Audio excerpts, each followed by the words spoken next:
জয় মা চামুণ্ডা। ৰাখি ফলৰ ভিডিঅ'লৈ আপোনালোক সকলোকে স্বাগতম জনাইছো। ৰাখিৰ ফল হৈছে 28 আগষ্ট 2024 বুধবাৰ হৈছে।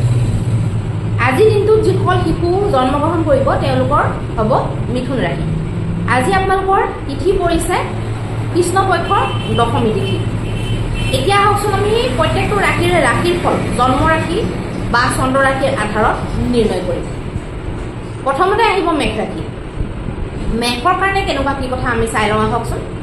মেঘৰ কাৰণে খুব ভাল, পৰাক্ৰমৰ কাৰণে ভাল, যিকোনো নতুন কাম আৰম্ভণি কৰাৰ কাৰণে, যিকোনো ব্যৱসায়িক মুভমেণ্টৰ কাৰণে, যিকোনো মুঠতে পৰাক্ৰম শাৰীৰিক হওক লাগিলে মানসিক হওক পৰাক্ৰম নিহিত হৈ থকা কামবিলাকৰ কাৰণে খুব শুভ দেখা গৈছে। যিকোনো সৰু সুৰা যাত্ৰা আপোনালোকে কৰিব পাৰে, যাত্ৰা শুভ আপোনালোকৰ কাৰণে হ'ব। বন্ধুবৰ্গৰ লগত আৰু বৈবাহিক সম্পৰ্কৰ ক্ষেত্ৰতো শিক্ষা দেখা গৈছে। এতিয়া আহিব বৃষৰ কাৰণে। বৃষৰ কাৰণে বৈবাহিক সম্পৰ্কৰ ক্ষেত্ৰত শুভ নহয়, সাৱধান আপোনালোকে হ'ব লাগিব। যিকোনো শুভ কাম কৰাৰ পৰা অকণমান বাচিব, যিহেতু বৈবাহিকত আপোনালোকৰ ঠিক নহয়, ডাঙৰ ডিচিশ্যনবিলাক আপোনালোকে নোলোৱাটো ভাল হ'ব। মিথুনৰ কাৰণে যিকোনো শুভ কাম কৰা, যিকোনো নতুন কাম কৰা, যিকোনো পেণ্ডিং থৈ দিয়া কাম আকৌ ৰানিঙত লৈ যোৱা, তেনেকুৱা প্ৰত্যেকটো কামৰ কাৰণে অত্যন্ত শুভ দেখা গৈছে। এতিয়া আহিব কৰ্কটৰ কাৰণে। কৰ্কটৰ কাৰণে শুভ নহয়, মানসিক চিন্তা, ক্লেশ আদি, খৰচ আদি বৃদ্ধি, ৰিলেশ্যনশ্বিপবিলাকত বিবাদ আদি হোৱাৰ সম্ভাৱনা আপোনালোকৰ কাৰণে দেখা গৈছে। এতিয়া আহিব সিংহৰ কাৰণে। সিংহৰ কাৰণে খুব ভাল, যিকোনো শুভ কাম, যিকোনো আপোনালোকৰ কাৰণে ভাগ্যদায়ী বা আপোনালোকৰ কাৰণে কিবা এটা নহয় কিবা এটা বেনিফিট সোমাই থকা কাম আপোনালোকৰ কাৰণে শুভ হ'ব। পইচা পাতি যদি কিবা একাউণ্টত সোমাবলগীয়া কথা আছিলে সোমাব পাৰে।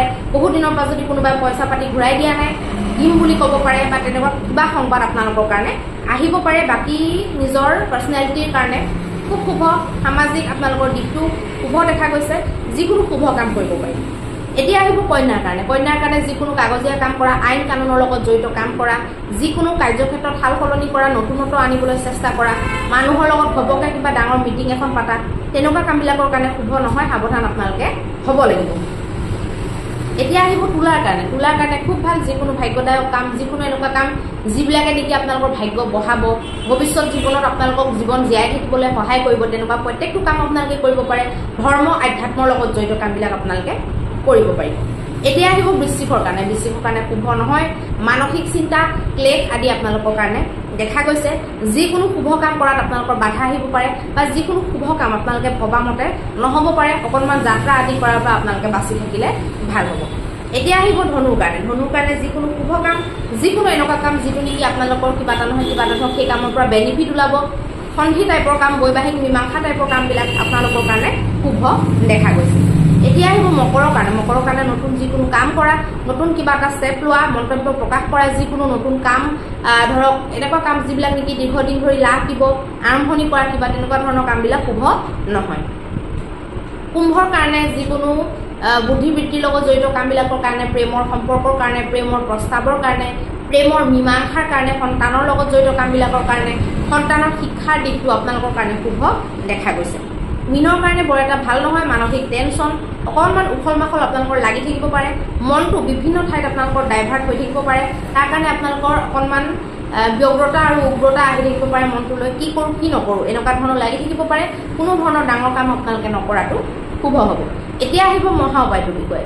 মহা উপায়ত আপোনালোকে কি কৰিব? মহা উপায়ত আপোনালোকে আহঁত গছৰ পাতৰ 21টা আহঁত গছৰ পাতেৰে আপোনালোকে এডাল মালা সাজিব, তাত আপোনালোকে মৌজোল লগাব। প্ৰত্যেকখন পাততে মৌজোলৰ ফুট এটা এটা দিব।